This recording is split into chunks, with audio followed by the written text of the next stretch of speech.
आज पूरा देश जब रामनवमी मना रहा है, जब अयोध्या में भव्य राम मंदिर की पहली भव्य रामनवमी मनाई जा रही थी, खुद पीएम रामनवमी पर भगवान श्री राम का सूर्य तिलक देख रहे थे, तो इंडी गठबंधन के कुछ लोग भगवान का अपमान करने में जुटे थे। इनकी राजनीतिक समझ इतनी कच्ची हो गई है कि जब वोट पड़ने जा रहे हैं उस वक्त भी इन्हें आस्था और भक्ति का विरोध करना शायद सही लग रहा,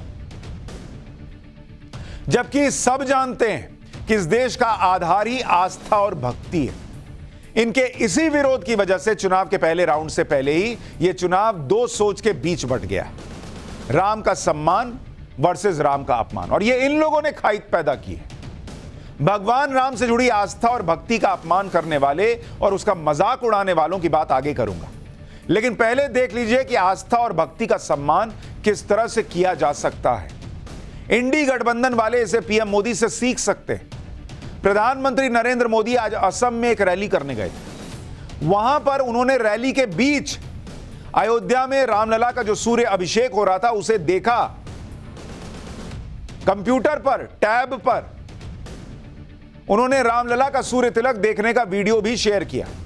दोपहर 12 बजे के करीब अयोध्या में सूर्य की किरणें जैसे ही रामलला के मस्तक पर पड़ी, ऐसा लगा जैसे स्वयं सूर्यदेव सूर्यवंशी श्री राम के जन्म का उत्सव मना रहे।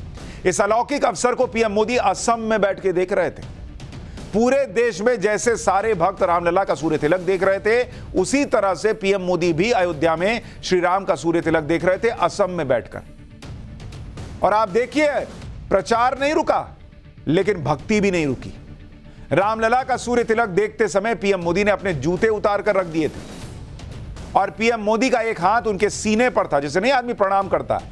जूते उतारे हुए हैं, ये नहीं कि टैब पे देख रहे हैं तो जूता पहन के देख रहे हैं। ये है नरेंद्र मोदी की राम भक्ति। जैसे मंदिर में भगवान के दर्शन के समय लोग अपने हाथ को सीने के पास लाकर जोड़ लेते हैं, ठीक उसी तरह प्रधानमंत्री मोदी भी कर रहे थे, हालांकि वो अयोध्या से हजारों किलोमीटर दूर थे। यह है राम का सम्मान। असम में होते हुए भी पीएम मोदी ने समय निकाला और अयोध्या में हो रहे रामनवमी के कार्यक्रम को देखा। पीएम मोदी ने कहा कि 500 साल बाद यह शुभ अवसर आया है जब श्री राम अपने मंदिर में विराजमान हैं और रामनवमी का पर्व मनाया जा रहा है। एक बार पीएम मोदी को सुनिए, फिर दिखाऊंगा कि कैसे राम भक्ति में डूबे प्रधानमंत्री ने मंच से ही जय श्री राम के नारे लगवा दिए। रामनवमी का ऐतिहासिक अवसर भी है।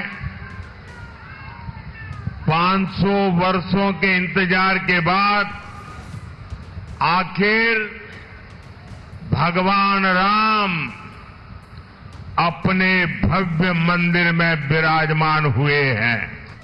प्रभु राम के जन्मोत्सव को हम सबने यहां से उसमें शरीक होकर के आज जब सूर्य देवता स्वयं प्रभु राम जी के जन्मदिन को मनाने के लिए अयोध्या की धरती पर किरण के रूप में उतर रहे हैं, पूरे देश में एक नया माहौल है।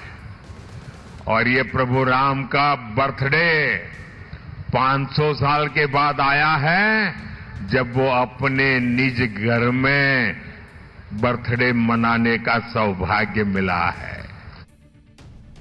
रामलला और रामनवमी की बात करते हुए पीएम मोदी राम भक्ति में डूब गए। पीएम मोदी ने मंच से ही राम लक्ष्मण जानकी, जय बोलो हनुमान की ये नारे लगाए। पीएम मोदी के साथ साथ जनता भी एक सुर में जय श्री राम के नारे लगा रही थी। देखिए चुनावी रैली में कैसे राम में हो गई पूरी जनता और खुद प्रधानमंत्री नरेंद्र मोदी। बोले प्रभु रामचंद्र की, प्रभु रामचंद्र की, सियावर रामचंद्र की, सियावर रामचंद्र की। जय श्री राम। राम लक्ष्मण जानकी, जय बोलो हनुमान की। राम लक्ष्मण जानकी, राम लक्ष्मण जानकी, राम लक्ष्मण जानकी। एक तरफ असम में रैली में प्रभु श्री राम की गूंज सुनाई दे रही थी। प्रधानमंत्री मोदी की राम भक्ति आपने देखी, भगवान के प्रति भावना देखी, जो भावना हर राम भक्त के मन में होती है, जो भावना इस देश के करोड़ों हिंदुओं के मन में होती है। लेकिन उधर इंडी गठबंधन, उसके नेता समझने कोई तैयार नहीं। समाजवादी पार्टी के नेता रामगोपाल यादव ने श्री राम को लेकर ऐसा बयान दिया जो अखिलेश यादव को बहुत परेशान करेगा बॉस। रामगोपाल यादव से जब पूछा गया कि रामनवमी पर उनका क्या संदेश है, तो रामगोपाल यादव कह रहे हैं कि देश में हजारों राम मंदिर हैं और कुछ लोगों ने रामनवमी को पेटेंट करा लिया है। रामगोपाल यादव ने कहा कि वो दिखावा और पाखंड नहीं करते हैं, जो लोग पूजा करते हैं वो पाखंडी हैं।